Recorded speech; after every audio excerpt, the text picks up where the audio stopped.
नमस्कार दोस्तों, पृथक विचार में आपका स्वागत है। मैं हूं देवेंद्र वर्मा। भारत के सामाजिक ताने बाने को आजकल एक बहुत गंभीर खतरा उत्पन्न हो गया है।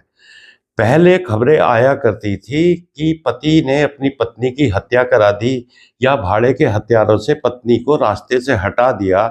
इस तरह की यदाकदा खबरें सुनने को मिल जाया करती थी।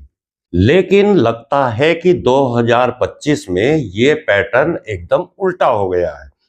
अब पत्नियों द्वारा अपने पतियों की अपने प्रेमी के साथ मिलकर भाड़े के हत्यारों या खुद पतियों को मौत के घाट उतारने की एक के बाद एक कई घटनाएं सामने आ चुकी हैं।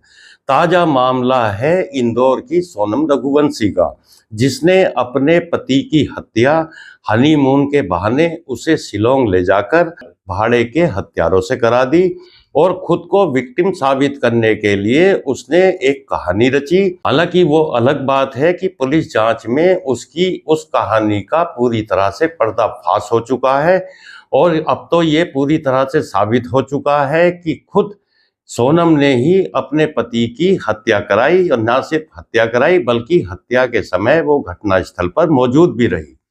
राजा रघुवंशी हत्याकांड ने इस साल हुए बाकी दूसरे मामलों की भी यादें अचानक से ताजा कर दी हैं।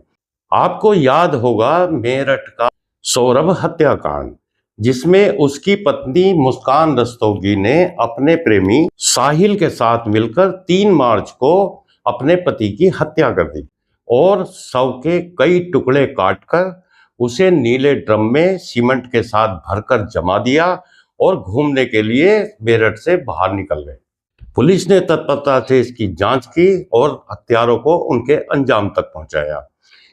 मेरठ में ही एक दूसरी घटना सामने आई, जहां अमित कुमार की हत्या उसकी पत्नी रविता ने अपने प्रेमी अमरदीप के साथ मिलकर कर दी और इस हत्या को हादसा साबित करने के लिए उन्होंने उसके शव के नीचे एक जिंदा सांप रख दिया ताकि लोगों को लगे कि अमित की मौत सांप के डसने से हुई है।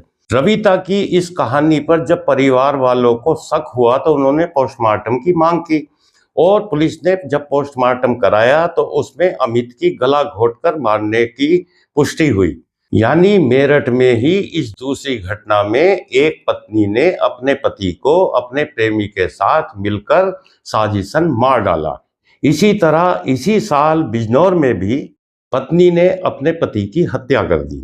रेलवे के कर्मचारी दीपक कुमार की संदिग्ध परिस्थितियों में लाश मिली थी। पत्नी शिवानी ने ससुराल वालों को बताया कि इनकी मृत्यु हार्ट अटैक से हुई है। परिवार वालों को जब शक हुआ तो उन्होंने भी पोस्टमार्टम कराने की मांग रखी और फिर पुलिस ने जब पोस्टमार्टम कराया तो यहाँ पर भी गला घोंटकर मारने की ही पुष्टि हुई। यानी इस मामले में भी पत्नी ही कातिल निकली। इसी साल बिजनौर में ही एक और पत्नी ने अपने पति का कत्ल कर डाला। होली के दिन मकरेंद्र नाम का व्यक्ति अपनी पत्नी की दवा लेने के लिए मार्केट गए थे, लेकिन वो वापस नहीं लौटे। उनकी लाश बिजनौर से काफी दूर अमरोहा में मिली। इसी तरह का एक केस पिछले दिनों देवरिया से भी आया था। इसके अलावा बिजनौर सहित और भी अनेक जगहों पर इस तरह के केस सामने आ चुके हैं। तो क्या हमारे समाज के अंदर ये नया जो ट्रेंड शुरू हुआ है, इसके ऊपर क्या कभी कोई मीडिया में बात होगी कि आखिर ऐसा क्या बदल गया है कि पत्नियां अपने पतियों को मौत के घाट उतारने के लिए तैयार हुई जा रही हैं और वो मौत के घाट उतार भी रही हैं। राजा रघुवंशी और सोनम रघुवंशी का केस भी बहुत जल्द खुलासा कर दिया जाएगा। पुलिस की जांच युद्ध स्तर पर जारी है। सारे लोग गिरफ्तार हो चुके हैं। पुलिस बहुत जल्द इस चीज का पूरी तरह से खुलासा कर देगी और जिस तरह से बाकी केसों में कातिल लोग जेलों के अंदर पड़े हैं, इस केस में भी सोनम रघुवंशी अपने भाड़े के कातिलों और अपने प्रेमी के साथ आने वाला पूरा समय जेल में बिताएगी, इस बात की भी पूरी गारंटी है।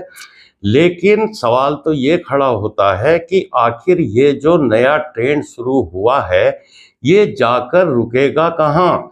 आखिर ऐसा क्या हो गया है कि जो पत्नियां अपने पति को पसंद नहीं करती, वो उनसे बात नहीं करना चाहती, वो समस्या को सुलझाने के लिए कोई कानूनी रास्ता नहीं अपनाना चाहती, वो समाज के किसी व्यक्ति की मदद नहीं लेना चाहती, वो ऑन द स्पॉट फैसला कर देना चाहती हैं, वो अपने पतियों को मौत के घाट उतारना ही एकमात्र बचाव का रास्ता समझती हैं।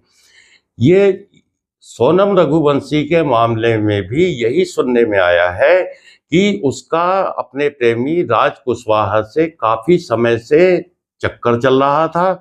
वो राजा के साथ शादी करने के लिए तैयार नहीं थी, लेकिन उसके पिता ने उसके ऊपर दबाव डालकर उसकी जबरन शादी कराई थी। तब उसने अपने प्रेमी राज कुशवाहा से कहा था कि शादी होने के बाद जब मैं हनीमून पर अपने पति को लेकर जाऊंगी, तब उसका कत्ल कर देंगे और उसके बाद मैं विधवा हो जाऊंगी, तब तुम मुझसे शादी कर लेना। तो उस समय हमारे पिता भी इस शादी के लिए राजी हो जाएंगे।